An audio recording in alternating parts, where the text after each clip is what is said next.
లోన్లీనెస్కి కారణం ఏంటంటే వాళ్ళ మైండ్లో ఏం నడుస్తుందంటే ఐఎమ్ నాట్ లవబుల్. నాలో అసలు నలుగురు నన్ను యాక్సెప్ట్ చేసి నన్ను పట్టించుకొని నాకు ప్రేమ ఆప్యాయత ఇచ్చేంత సీను నాకు లేదు, అసలు నేను వేస్ట్ కానీ నాకంత సీన్ లేదు, ఈ బిలీఫ్ ఉంటుందండి. ఈ బిలీఫ్ ఉండటం వల్ల వాళ్ళు ఏం చేస్తారంటే అసలు నలుగురితో కలవటానికి వాళ్ళు ఇష్టపడరు. వాళ్ళ మీద వాళ్ళకి ప్రేమ లేదు, అవతల వాళ్ళు ప్రేమ ఇస్తామన్నా తీసుకోవడానికి వాళ్ళు రెడీగా లేదు. ఎందుకు? మైండ్లో ఏం బిలీఫ్ ఉంది, నాకు ప్రేమించబడేంత అర్హత లేదులే, నేను వేస్ట్ కానీ. ఇది ఎందుకు వస్తుందంటే అండి వీళ్ళని ప్రాబబ్లీ వీళ్ళ బిహేవియర్స్, వీళ్ళ మాట్లాడే విధానం కానీ, వీళ్ళు తీసుకున్న నిర్ణయాలు కానీ, లేకపోతే వీళ్ళ ఫిజికల్ అపియరెన్స్ కానీ, వీళ్ళు వేసుకున్న బట్టలు కానీ, వీటిల్లో కొన్ని రిజెక్షన్కి గురైనాయి. ఫార్చునేట్లీ అన్ఫార్చునేట్లీ వరుసగా బ్యాక్ టు బ్యాక్ వాళ్ళని గ్రూప్ ఆఫ్ పీపుల్ రిజెక్ట్ చేసి ఉంటారు.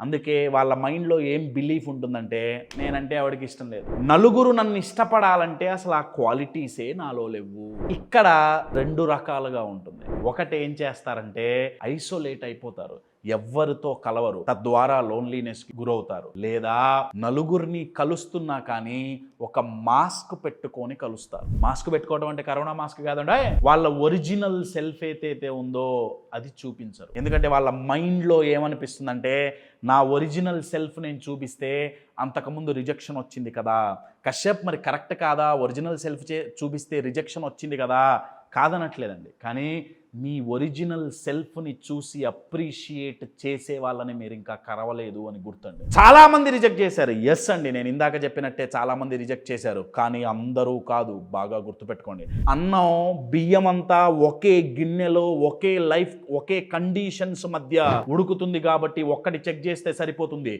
మనుషులు అలా కాదు.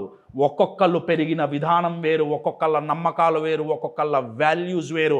మనకి probably negative values, negative believes ఉన్న మనుషులు మనకి తగిలారేమో, అందుకే వాళ్ళు మనల్ని హర్ట్ చేశారు, రిజెక్ట్ చేశారు, లేదా మోసం చేశారు, చీట్ చేశారు, మనల్ని ఇగ్నోర్ చేశారు. దానంత మాత్రాన వాల్యూస్ లేని వాళ్ళు లేనట్టు కాదు.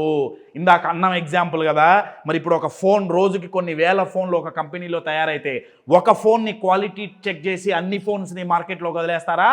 ప్రతి ఒక్క ఫోను చెక్ చేస్తారా మంచిగా తయారైందా లేదా అని? ప్రతి ఒక్క ఫోను చెక్ చేస్తారు కదా. అలానే మనం ప్రతి ఒక్క ఇండివిజువల్ని చెక్ చేసామా? 10 మంది రిజెక్ట్ చేసేటప్పటికి, 10 మంది హర్ట్ చేసేటప్పటికి గోడ కట్టేసుకొని ఇక నేను వేస్ట్ కానీ, నలుగురు నన్ను ప్రేమించే క్వాలిటీస్ నాకు లేవు అని డిసైడ్ అయ్యామా? ఒకసారి ఆలోచించండి. My dear friends, loneliness is the biggest challenge to break it అండి. ఒంటరితనం డిప్రెషన్కి కారణం.